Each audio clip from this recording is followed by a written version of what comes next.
নমস্কার বন্ধুরা, আমার রান্নাঘরে তোমাদের স্বাগত। নিশ্চয় সবাই তোমরা ভালো আছো আর ব্যাপক খাচ্ছ। আজ আমি করছি বেগুন দিয়ে মেথি শাক।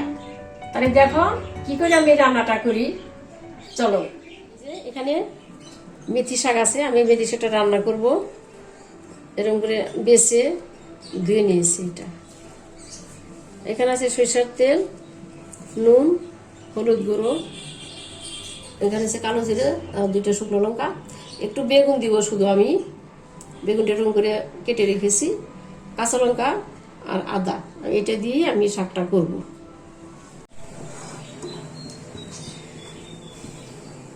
আমি তেল দিচ্ছি প্যানে, প্যানটা গরম হয়ে গেছে।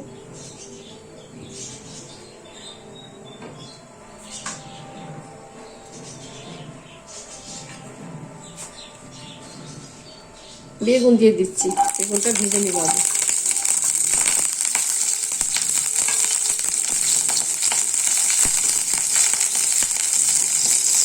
আমি গ্যাসটা মিডিয়াম ফ্লেমে রাখবো।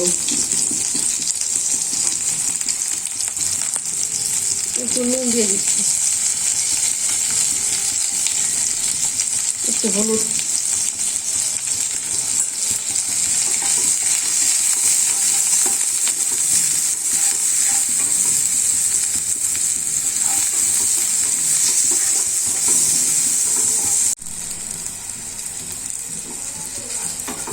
বেগুন ভাজা হয়ে গেছে, আমি এটা নামিয়ে দেবো।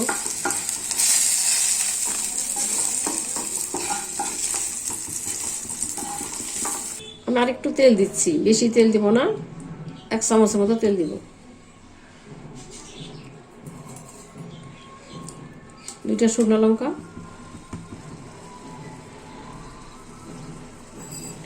একটু কালি জিরে ফোড়ন দিচ্ছি,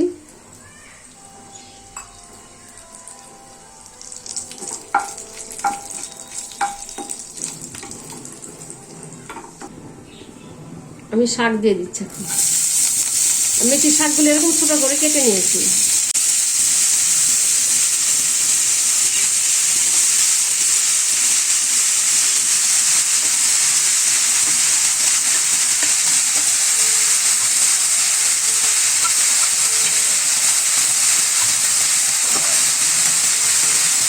দিয়ে দিচ্ছি পরিমাণ মতো নুন,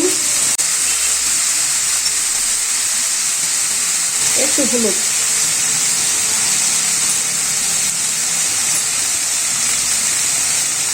একটা কাঁচা লঙ্কা দিয়ে দিচ্ছি।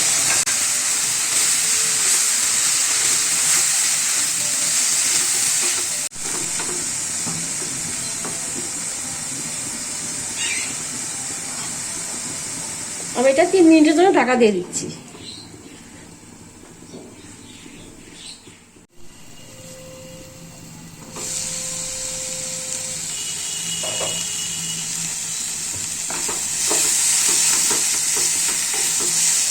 আমার শাকটা হয়ে গেছে, এখন একটু বাকি আছে। এখন আমি বেগুন ভাজাটা দিয়ে দিব।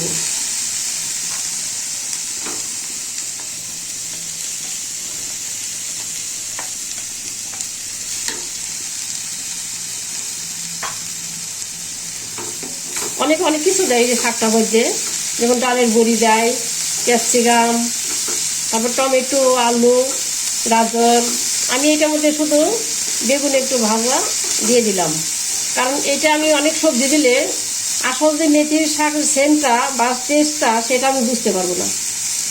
তোমরা চাইলে অনেক কিছু দিতে পারো, কিন্তু আমি শাকের যে একটা টেস্ট সেটা মানে জানবো না, সেটা আমি বুঝতে পারবো না। সেই জন্য আমি কিছুই দিইনি, শুধু একটা বেগুন দিলাম। তোমরা অনেক কিছু দিয়ে খাবে তোমাদের যদি ইচ্ছা হয়। মেথি শাকটা আমার প্রিয়, সেই জন্য আমি শুধু মেথি শাকটাই রান্না করলাম একটু বেগুন দিয়ে। এরকম করে রান্না করে তোমরা খাবে। যদি শাকের টেস্টটা তোমরা জানতে চাও তাহলে এরকম করে রান্না করবে। ও শাকটা হয়ে গেছে, এখন আমি একটু আদা দিয়ে দেবো থেতো করে। ওই যে আদা থেতো করে রেখেছি ওইটাই দিয়ে দিব, আর কিছু দিব না।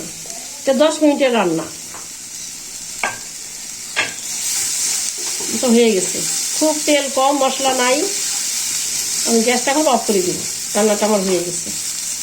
আদা দিয়ে বেশি মানে এরকম ভাজা যায় না, কিন্তু তেতো হয়ে যায়। স্টপ করে দিই।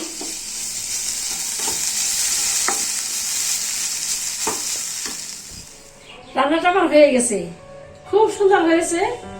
দেখো, এতক্ষণ আমার সঙ্গে থাকার জন্য তোমাদের অশেষ ধন্যবাদ। ভালো লেগে থাকলে লাইক করবে, শেয়ার করবে, কমেন্ট করবে এবং সাবস্ক্রাইব করতে ভুলবে না। ভালো থেকো, সুস্থ থেকো, ধন্যবাদ।